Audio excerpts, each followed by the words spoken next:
Cigarettes and coffee. Paul Thomas Anderson. സങ്കീർണമായ ആഖ്യാനങ്ങൾക്കും ആഴത്തിലുള്ള കഥാപാത്ര പഠനങ്ങൾക്കും പേരുകേട്ട സംവിധായകനായ പോൾ തോമസ് ആൻഡേഴ്സൺ സംവിധാനം ചെയ്ത ആദ്യകാല ഷോർട്ട് ഫിലിമാണ് സിഗരറ്റ്സ് ആൻഡ് കോഫി. 24 മിനിറ്റ് ദൈർഘ്യമുള്ള ഈ ചിത്രം അദ്ദേഹത്തിന്റെ കരിയറിലെ ഒരു ചവിട്ടുപടിയായിരുന്നു. ഒടുവിൽ ഹാർഡ് 8 എന്ന ഫീച്ചർ ദീർഘ അരങ്ങേറ്റത്തിലേക്ക് നയിച്ചു. ഒന്നിലധികം കാഴ്ചപ്പാടുകൾ, സമ്പന്നമായ സംഭാഷണങ്ങൾ, സൂക്ഷ്മമായ വൈകാരിക പിരിമുറുക്കം എന്നിവ സമന്വയിപ്പിക്കുന്ന അദ്ദേഹത്തിന്റെ കഥപറച്ചിൽ ശൈലിയുടെ മികച്ച ഉദാഹരണമാണിത്. സാധാരണ നിമിഷങ്ങളെ ചുറ്റിപ്പറ്റിയാണ് സിനിമ സിഗരറ്റും കോഫിയും ഉപയോഗിച്ചുള്ള സംഭാഷണങ്ങൾ പോലെ.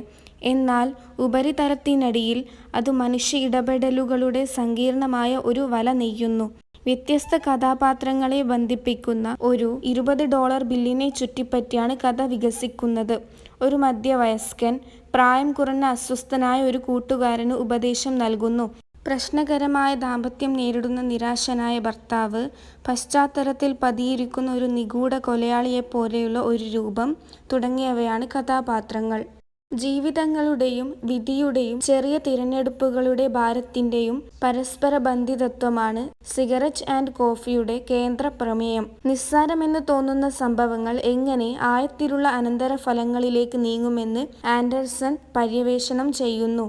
യഥാർത്ഥവും ആകർഷകവുമായ സംഭാഷണങ്ങളോടുള്ള ആൻഡേഴ്സണിന്റെ ആകർഷണം ഇവിടെ പ്രകടമാണ്. കഥാപാത്രങ്ങൾക്ക് അവരുടെ വികാരങ്ങൾ, പ്രചോദനങ്ങൾ, ബന്ധങ്ങൾ എന്നിവ വിശദീകരണത്തിലൂടെയല്ല, സ്വാഭാവിക സംഭാഷണങ്ങളിലൂടെ വെളിപ്പെടുത്താൻ അദ്ദേഹം അനുവദിക്കുന്നു. രേഖീയമല്ലാത്ത ഘടനയും പരസ്പരബന്ധിതമായ കഥാപാത്രങ്ങളും ആൻഡേഴ്സന്റെ പിൽക്കാല കൂട്ടായ സിനിമകളെ സൂചിപ്പിക്കുന്നു. ആൻഡേഴ്സന്റെ മന്ദഗതിയിലുള്ള, ക്ഷമയുള്ള സിനിമാറ്റോഗ്രഫിയുടെ ഉപയോഗം പ്രേക്ഷകർക്ക് സംഭാഷണത്തിന്റെ എല്ലാ വിശദാംശങ്ങളും ഉൾക്കൊള്ളാൻ അനുവദിക്കുന്നു. നീണ്ടു നിൽക്കുന്ന ഷോട്ടുകൾ കഥാപാത്രങ്ങളുടെ ഇടപെടലുകളെയും ഭാവങ്ങളെയും ഊന്നിപ്പറയുന്നു. പിന്നീട് അദ്ദേഹം തന്റെ വലിയ നിർമ്മാണങ്ങളിൽ ഈ സാങ്കേതികതയെ മികച്ചതാക്കി. സിനിമയുടെ ഭൂരിഭാഗവും ഒരു കോഫി ഷോപ്പിലാണ് നടക്കുന്നത്. പിരിമുറുക്കം വർദ്ധിപ്പിക്കുന്നതിന് ഇറുകിയ ഫ്രെയിമിങ്ങും രചനയിലെ സൂക്ഷ്മമായ മാറ്റങ്ങളും ആശ്രയിച്ചിരിക്കുന്നു. സിഗരറ്റും കോഫിയും പ്രതീകാത്മകമായ പ്രോപ്പുകളായി മാറുന്നു. അവ ശീലങ്ങൾ, സുഖസൗകര്യങ്ങൾ, കാലക്രമേണ എന്നിവയെ പ്രതിനിധീകരിക്കുന്നു. സങ്കീർണമായ കഥാപാത്ര ചലനാത്മകതയെ സൂക്ഷ്മവും എന്നാൽ ശക്തമായതുമായ വൈകാരിക ആഴവുമായി സംയോജിപ്പിച്ച് സിനിമയിൽ ആൻഡേഴ്സന്റെ അതുല്യമായ ശബ്ദത്തിന്റെ ആവിർഭാവത്തെ സിഗരറ്റ്സ് ആൻഡ് കോഫി അടയാളപ്പെടുത്തി.